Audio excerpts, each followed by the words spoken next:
What if I told you that a woman who couldn't even afford a $300 trip ended up building a $1 million empire? Sounds like a fairy tale, doesn't it? But it's not. This is the real story of Amanda Hocking, a woman who turned her frustration and failures into success. How did she do it? That's what we'll be covering in this video. This is the most realistic online business success story you'll ever hear, and it all started years before ebooks were even a thing.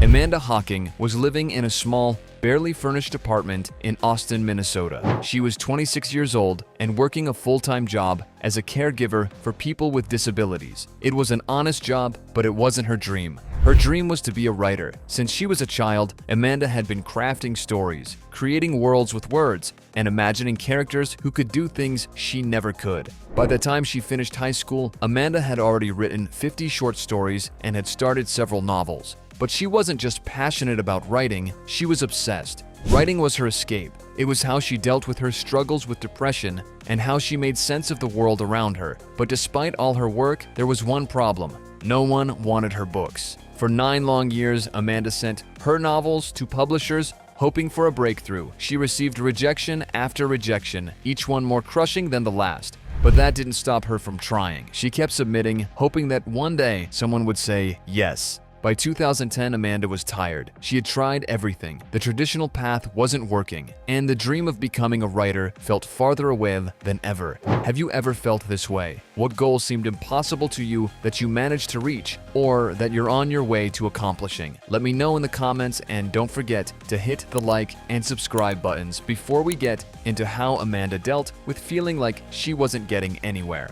You see, down as she was, Amanda wasn't ready to give up yet, not by a long shot. She knew she had a story to tell, even if no one else seemed to believe it. And then, at her lowest point, something clicked.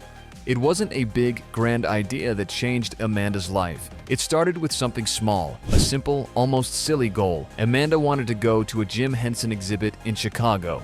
But there was a problem. She couldn't afford the $300 ticket. It wasn't much money, but it was more than she had. She was living paycheck to paycheck, stuck in the grind of her low-paying job.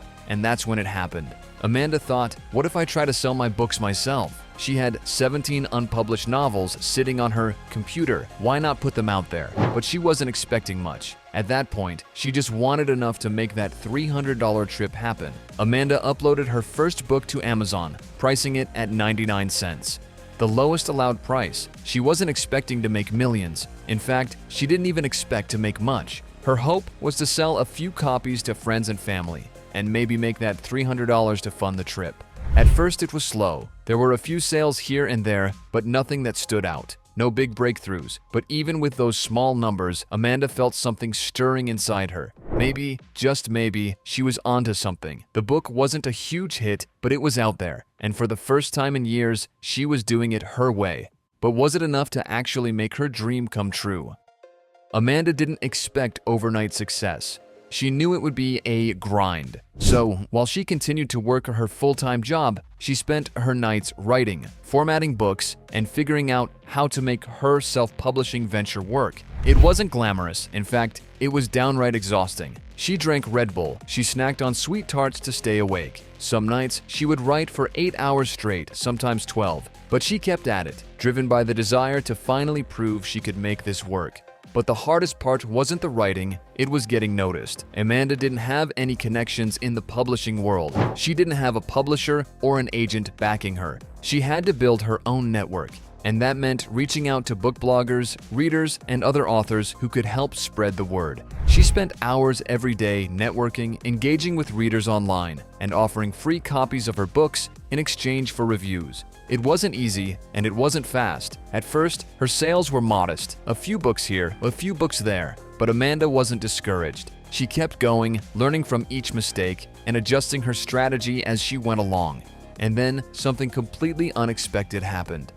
By June of 2010, Amanda's sales started to pick up. She went from a few hundred copies sold in May to over 6,000 copies in June.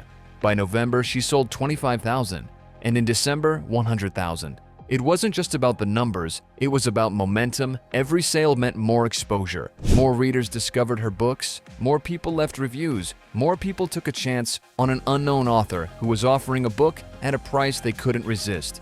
Amanda knew she had hit on something.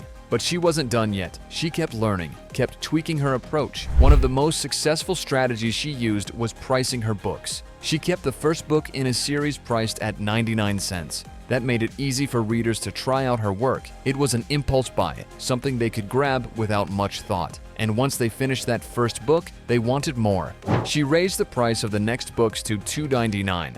Still affordable, but enough to make a real profit. And it worked. People started binge buying her books, buying up the sequels as quickly as they could. But there was one thing Amanda didn't expect: the cover art. The covers played a huge role in her success. Amanda invested in professional cover designs, knowing that a book with a great cover would stand out more. And it worked. Readers clicked on her books simply because the covers looked so good and interesting. By January 2011, she was selling over 100,000 books a month. Her life was changing, but there was a problem. She was working herself to the bone. And it wasn't just the writing. She was doing everything: formatting, marketing, handling emails, and more. It was overwhelming. She knew something had to change, but what? Amanda was making money, a lot of money, but the reality of success was hitting her hard. She didn't have time to write. She didn't have time to do what she loved. Instead, she was stuck handling the business side of things. It wasn't what she had imagined when she first dreamed of being a writer. In 2011, Amanda received an offer from a major publisher, St. Martin's Press. The deal? A $2 million contract to handle the publishing and marketing of her books. For many, this would have been a dream come true. But for Amanda, it was a tough decision. Was this the end of her self-publishing journey?